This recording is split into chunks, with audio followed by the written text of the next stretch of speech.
I'm delighted to introduce John Sitter from the English department, a specialist in 18th century literature and environmental literature, and a former winner of the Sheedy Award, to give the invocation. John. Good afternoon. Entering these darkest days of the year, let us humbly seek light enough to help us prepare our students for life in the middle and late years of their challenging century. May we be granted light enough to understand that sustaining life requires sustaining the conditions for all life. May we find in our work and our university light enough to see the difference between the distinctive and the essential. May we be granted light enough to see the difference between the metrics of growth and the merits of health. May we find light enough to brave the hard realities of our time while striving, in the words of W.B. Yeats, to hold in a single thought reality and justice. May we be granted light enough to remember that as a faculty, as teachers and students of humans in their cultural lights, we must now more than ever strive to articulate not only the past and present, but the future of those entrusted to our care. Amen. Amen. Thank you, John. That's beautiful. This is one of my favorite days of the year.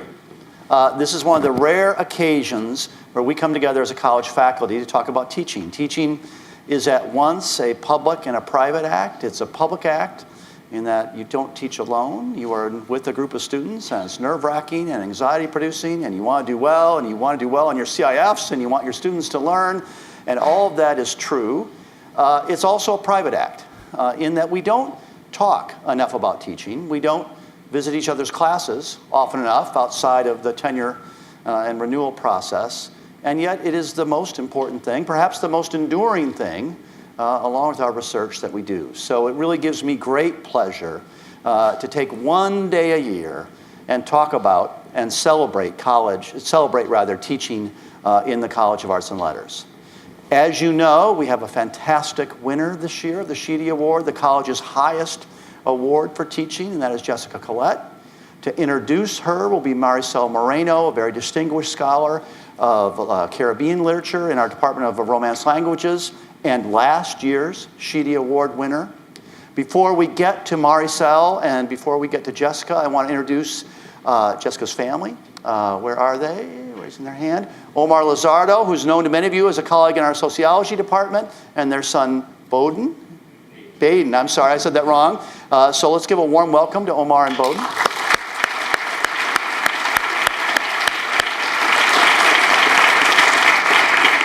I hope Baden and I know Omar are very proud of your mom and your wife, and recognize how proud we in the college are of her accomplishments. So with no further ado, I'm going to ask Maricel, again, one of our most distinguished teachers in the college, to introduce Jessica.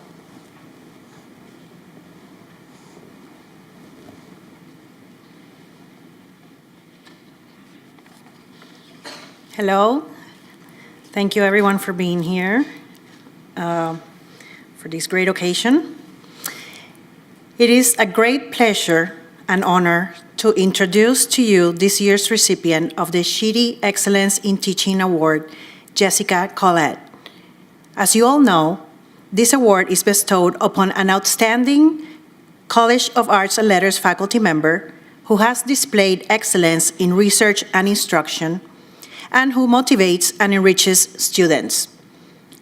I think we can all agree that here at Notre Dame, we are very lucky to be surrounded by many magnificent colleagues who put their hearts and souls into their teaching and who are deeply dedicated to their students. It is no easy task to select an outstanding candidate from an already very strong pool of nominees for this award. But Jessica made our jobs very easy. She stood out from the rest by embodying that perfect balance of passion and motivation through her teaching, mentorship, and scholarship. This is evident in the many accolades she received in the letters of support written by her students and former students. One of her many strengths, as one of them put it, is how Professor Collett, and I quote, puts herself in students' shoes and teaches from their perspective, end of quote. She achieves this by using pedagogical research on learning to work to meet her students in their worlds and on their levels. Another student, who is thankful to have been mentored by her far beyond the classroom, expressed how Professor Collett, I quote again, has the mix of compassion, interest, creativity, and honesty that makes her an excellent teacher and mentor, end of quote. Her drive to improve her teaching, as another student put it, is one of the reasons why she is so highly esteemed by her students. And this drive, this passion, is also an inspiration for all of us in this room. Jessica earned her PhD in sociology from the University of Arizona in 2006 and joined Notre Dame that same year as assistant professor in the Department of Sociology. Since then, Jessica's contributions to her department, the College of Arts and Letters, and the university as a whole have been too many to mention here. A social psychologist interested in small group processes, identity, and the relationship between the two, Jessica has taught a wide range of courses at all levels of the curriculum, from university seminars to graduate courses. Her contagious enthusiasm for sociology is obvious for those who know her, and I speak from experience. After meeting with her to talk about her teaching earlier this semester, I left wishing I could sit in one of her classes. I also left wishing I could teach in her classroom at Corbett Hall with such a magnificent view of the stadium. But oh well, I guess mine is just a textbook case of classroom envy, a common affliction among some of us these days. But I digress. Jessica's colleagues are aware of her power to attract students and to get them excited about the major. And that's why they have strategically placed her into courses that include a lot of fresh first-year students. Her passion for teaching undergraduates has been a constant throughout her years at Notre Dame. Among the courses she has taught are Introduction to Social Psychology, Social Inequality, and the Social Construction of Difference and Inequality. In addition to the extraordinary energy that Jessica has put into her undergraduate teaching, she has also made graduate students a priority for her. She has been a constant supporter of them and has dedicated much time and effort into improving the graduate program and coaching students to set them up for success after graduation. She has taught a pro-seminar for incoming graduate students, a mini course for advanced graduate students titled Doing Dissertation Research, and has also served as, and I quote, the most hands-on DGS of her department.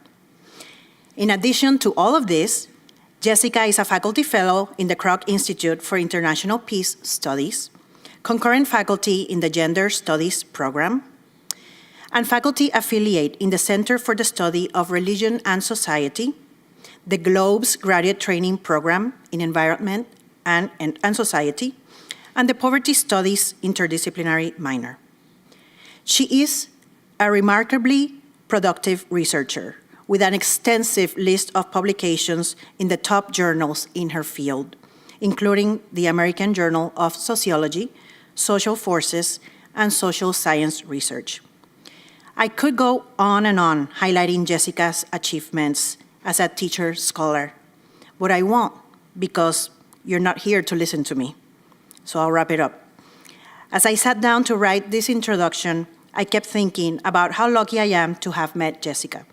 She radiates generosity, friendliness, and an enthusiasm for teaching that is truly contagious. Thank you, Jessica, for being such an inspiration to all of us. Today, we want to celebrate you. Now, please join me in giving Jessica Collett a warm welcome.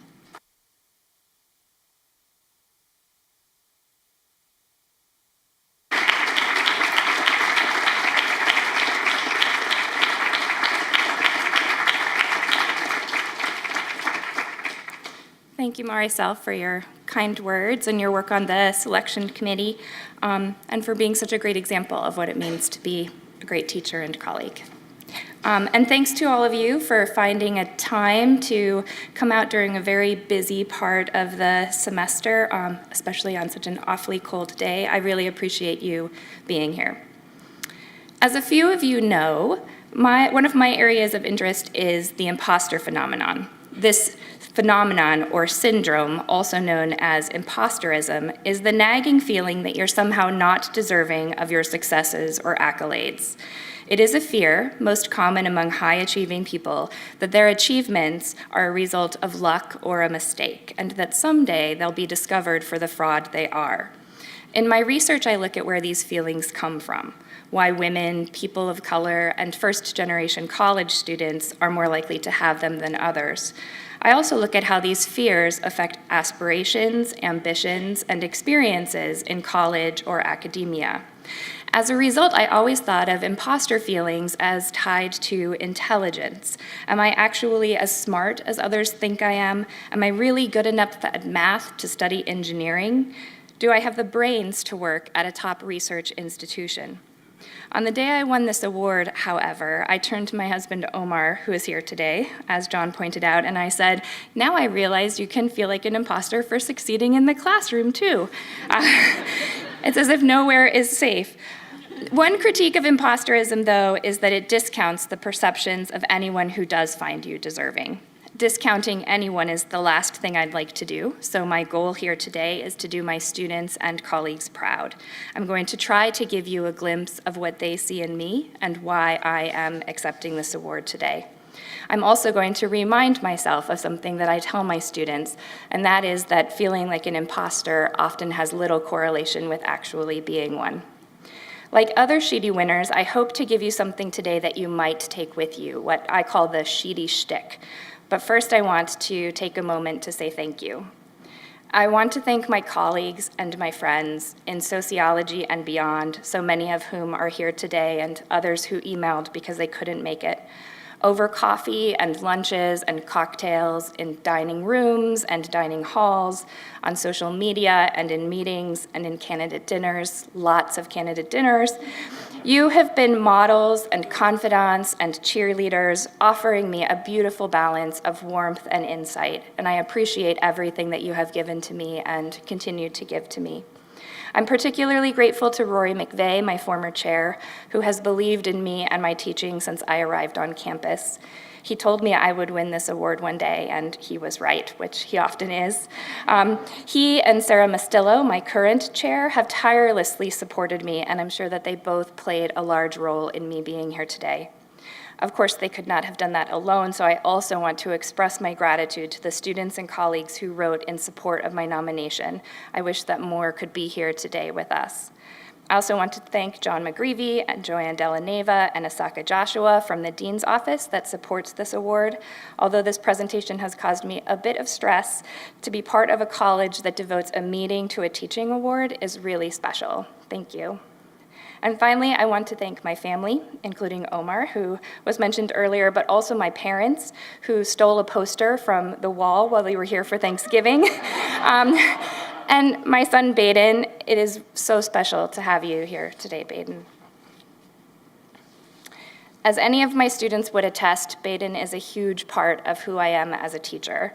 Our journey together has provided an abundance of engaging and often humorous examples for my classes over the years. Examples that my students appreciate and that help them learn, examples that they remember long after class is over. So thank you for those memories and moments, Baden, and thank you for giving me the permission to share them all these years. Even as your friends and peers begin to trickle into campus and to my classes, I appreciate you letting me share even the slightly mortifying ones. For so many reasons, spoken and unspoken, this award feels like it is as much yours as it is mine. My graduate program included a required course on teaching. Ironically, it was taught by the faculty member who had a reputation for being a terrible teacher. The first day of class, that professor showed us clips of great teachers. Robin Williams in the Dead Poets Society, John Houseman in The Paper Chase, Edward James Olmos in Stand and Deliver.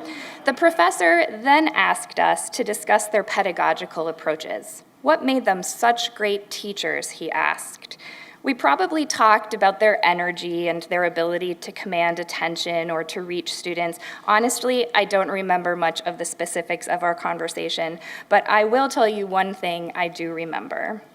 After this exercise, as I sat there completely captivated and ready to learn how these teachers were able to do this, the professor told us that although we were enrolled in a class on teaching, most of what made good teachers could not be taught. Teaching was one of those things that came naturally to some people and not to others. What? All that setup. I mean, these were the days when televisions were rolled into classrooms on carts, and there were multiple videotapes involved in the making of this exercise. And this is the takeaway, that you can't teach people to be good teachers? I was defeated. If there were teaching naturals, I was not one. I was painfully shy. I not only embarrassed easily, but I also had a terrible tendency to laugh uncontrollably when I was self-conscious. In this teaching class, we were required to give a short videotaped demo. I learned in this exercise that I paced when I spoke, made entirely too many hand gestures, and lost all command of my native language in front of an audience. Clearly, I thought I was not a natural. At that time, my career goal was to get my PhD and to write textbooks while I taught at a community college. Years earlier, after a poor showing in high school, it was community college professors who got me excited about learning and who pushed me to go to a four-year school. I desperately wanted to be a good teacher so that I was in a position to do the same for someone else, and I was heartbroken to think that I might not be able to do that. To compensate for a lack of natural ability, when it came time to teach my own class, I tried the only thing I knew to do, to over-prepare. Unfortunately, my approach was not to over-prepare with the study of actual pedagogical techniques or strategies. Instead, I spent hours creating detailed lecture notes. My solution was basically to stand in front of my students and read scripts like the one I'm reading today, but with little humor or no humor.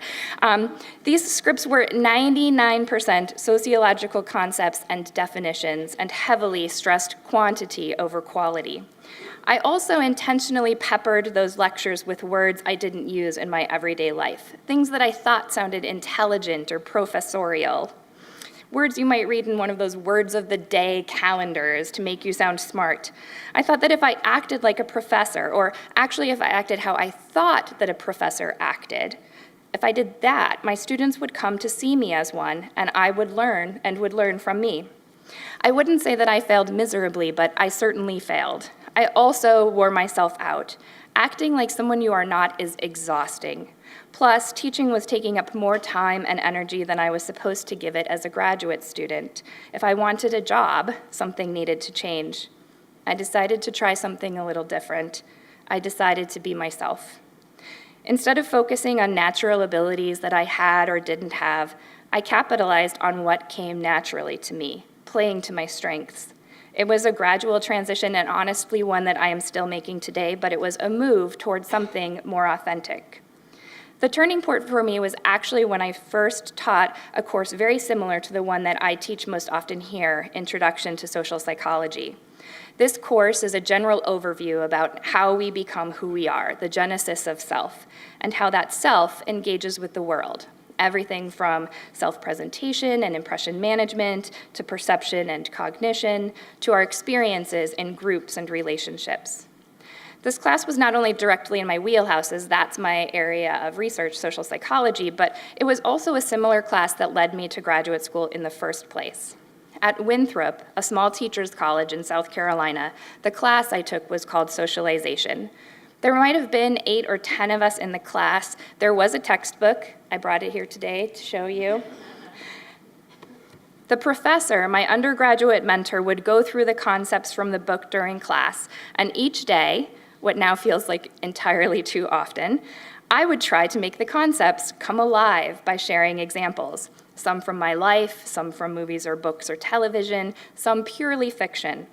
As annoying as it sounds to me now to realize that I was that student, my fellow students and professor seemed to love it. I have no idea if the students did better in class with me and my examples around, but I had discovered a skill. I could take concepts or theories that felt obscure to my peers and make them easier to understand with my examples.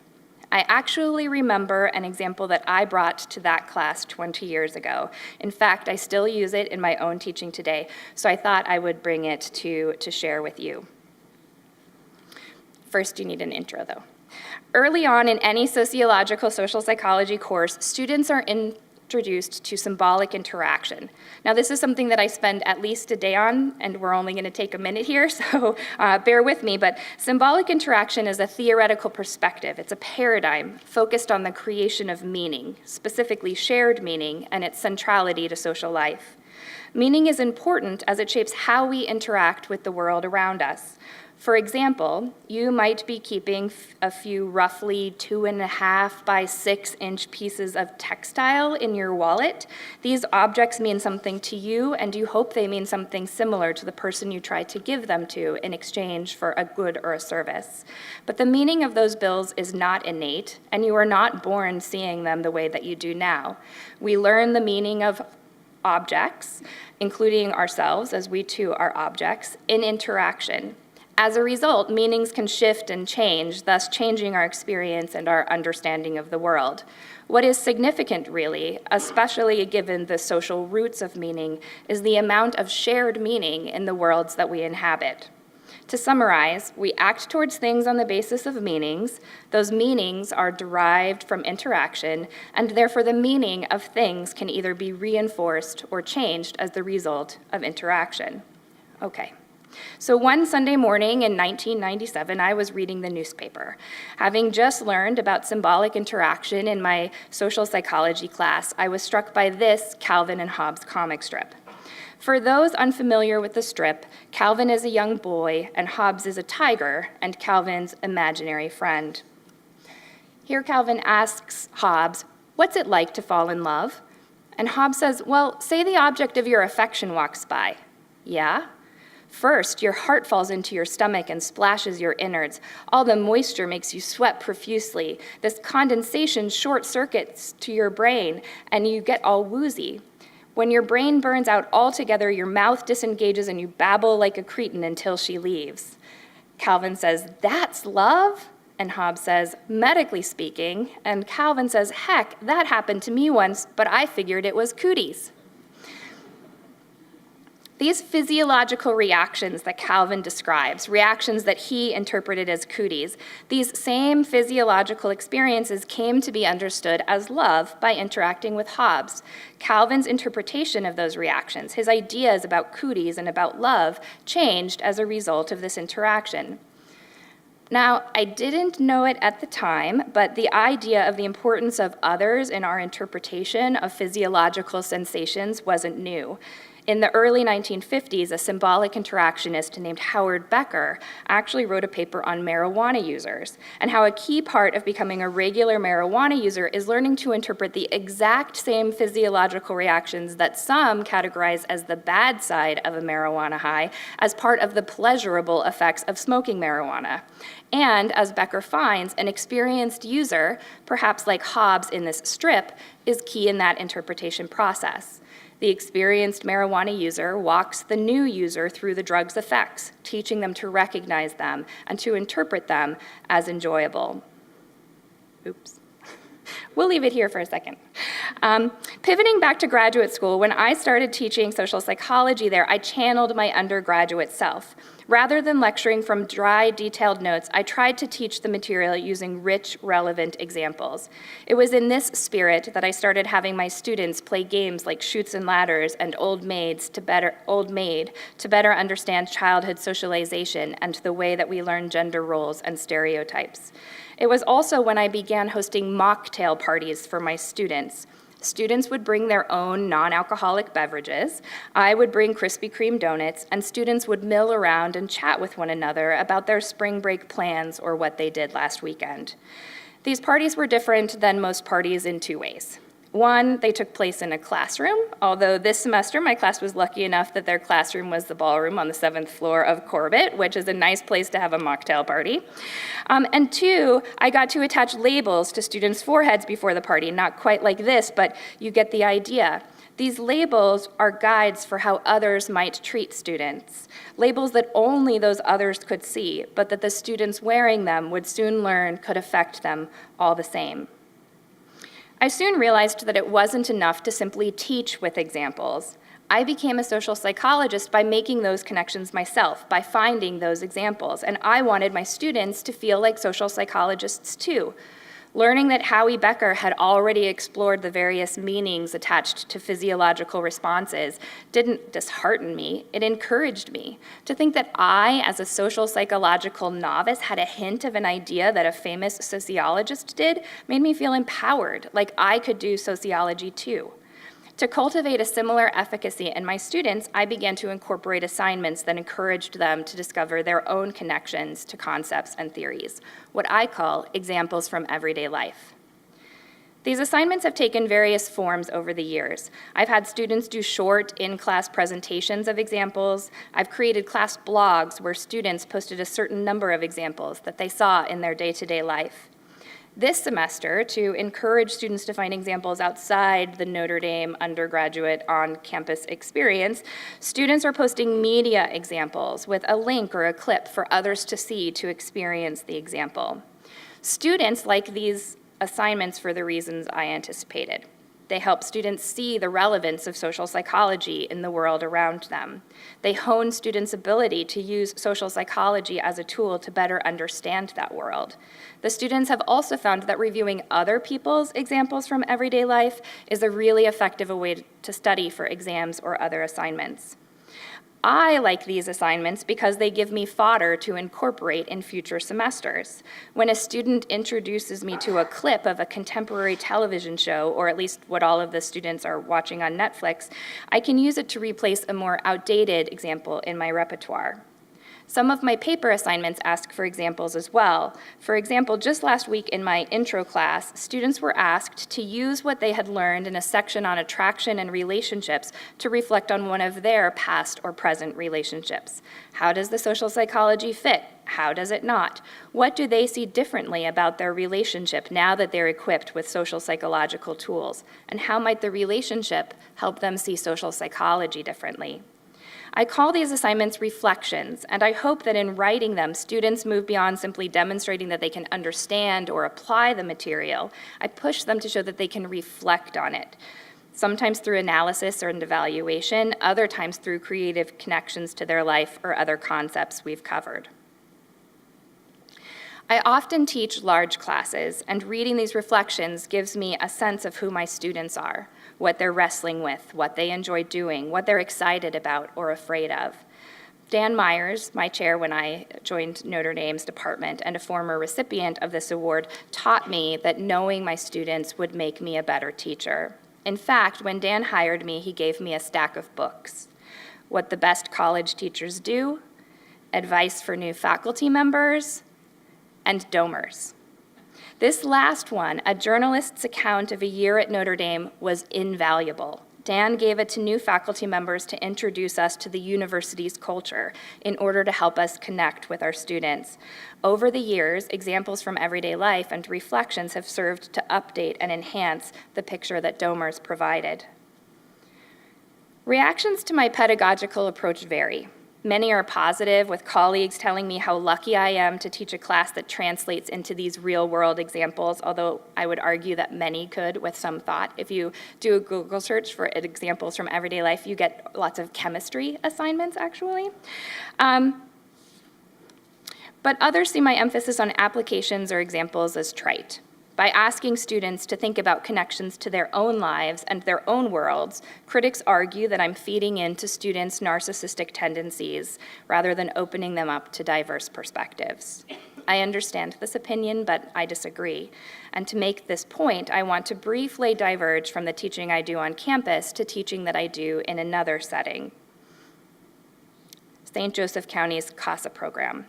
Not to be confused with La Casa de Amistad, which Maricel discussed last year, CASA stands for Court-Appointed Special Advocates. I'm going to use my platform today to tell you a little more about it. CASA programs throughout the United States work to connect children in the court system, often there because of abuse or neglect, with trained volunteers who can advocate for those children as they navigate foster homes, new schools, and other transitions. CASA volunteers provide stability and support for children whose lives are often marked by uncertainty. I'm not a CASA, but I encourage anyone here who is looking for a way to get involved in the community to consider becoming one. Instead, I'm the instructor for a CASA training session on cultural competence. CASAs work with a wide swath of people, and to do this, it's important that they learn to effectively interact with people from a broad range of backgrounds or viewpoints. My job is to work with them to enhance that ability. I've learned a number of things about cultural competence and teaching it over the years, but there are two things that I want to highlight today that relate to my teaching of undergrads. The first, and one that appears across resources on cultural competence, is the importance of self-knowledge and awareness. It is not possible to be truly sensitive to another culture until one is sensitive to his or her own and the impact that cultural customs, beliefs, and values have on individuals, including oneself. In my session, I teach CASAs to recognize their own culture, to see that culture is not something that other people have, it's something that we all have. To do this, the CASAs and I engage in a discussion about our own culture, our own beliefs and biases, our own privilege. It's an eye-opening and sometimes uncomfortable process, but this self-reflection, alongside a critical thinking exercise that I incorporate in all of my undergraduate classes, this approach offers CASAs a tool that they can take with them into their daily life. I believe that these tools are more helpful than a collection of facts they hope to retain and pull from when they encounter someone different than themselves. That relates to a second lesson, core to teaching cultural competence. Becoming culturally competent is a lifelong process. It doesn't happen in a 2-hour training session or over a semester. It never ends. I open up and I share stories of ways that I, a PhD in sociology, the leader of this class on cultural competency for over 9 years, how I am still becoming more culturally competent every day. I encourage CASAs to remember that that's okay, that if we are truly engaged in life, we should be learning as we move through it. To draw parallels between these CASAs and my students, I believe that personal connections is the foundation of lifelong learning and a lifelong orientation toward growth in that learning. I also believe that we are all at different points in our journey. Remembering that this is the beginning of many of my students' journeys lets me meet them where they are. I use a lot of recycled examples in my teaching. There's an episode of Sex and the City that I have shown just about every semester since 2005. I have to remind myself that even though I know every scene by heart and just about every possible connection to course material, it is the first time that my students are experiencing it. They are learning to manipulate and to maneuver ideas that are new to them, and increasingly are watching a show they've never seen before or even heard of. Remembering that I am still on my own journey opens me up to seeing new connections, even in these sometimes tired examples. To circle back and to tie it all together, I realize now that I began my career in the classroom riddled with fears of being an imposter. Thinking good teaching came naturally and that I probably wasn't someone who was born with that talent made me particularly susceptible. Research suggests that imposterism is more common in domains that we consider to be related to innate ability than in spheres where there's widespread belief that talent can be cultivated. My solution to these fears, over-preparation, is actually quite common among people suffering from imposterism, but it was unsustainable and entirely ineffective. When I stopped worrying about becoming a natural at teaching or whether I was a natural at teaching and began reflecting on what came naturally to me, I became a better teacher.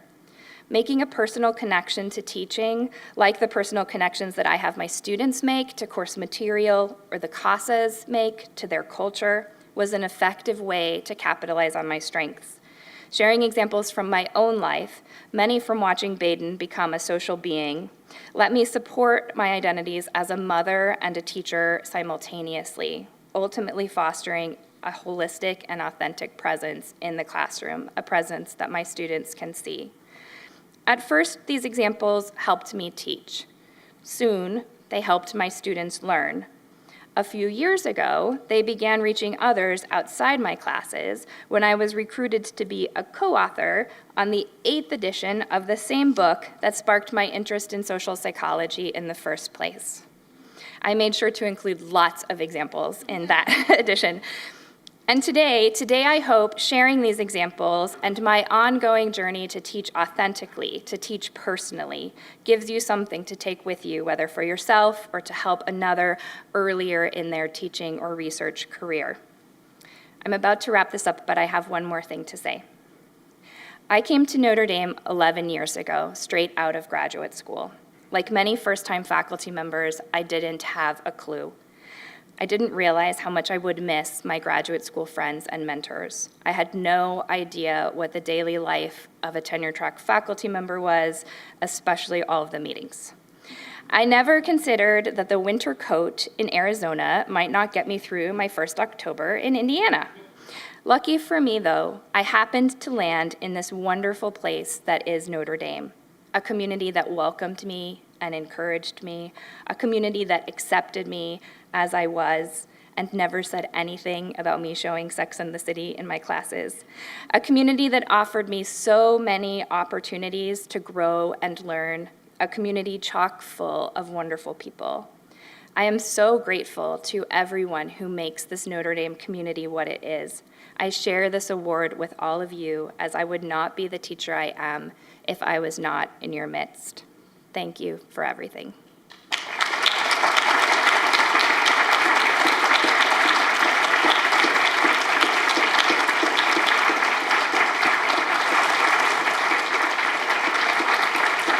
Bravo. Bravo.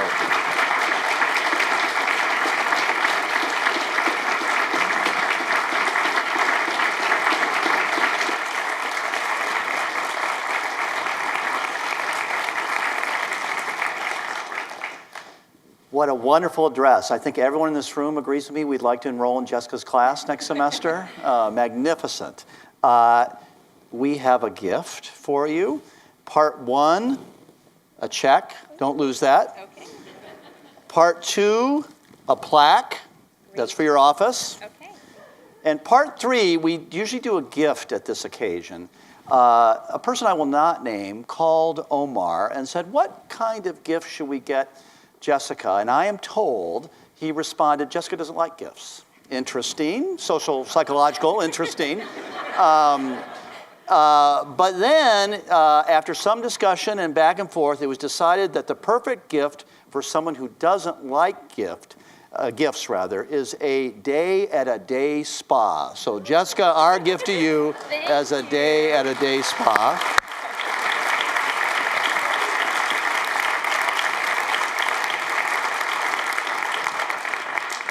And finally, thanks to all of you. I am acutely aware that the most important work in the College of Arts and Letters every year goes on in the studios, the classrooms, the theaters, the labs that make up the work of the faculty of the College of Arts and Letters. Please know how grateful we are I know how exhausted everyone is as they come to the end of the semester.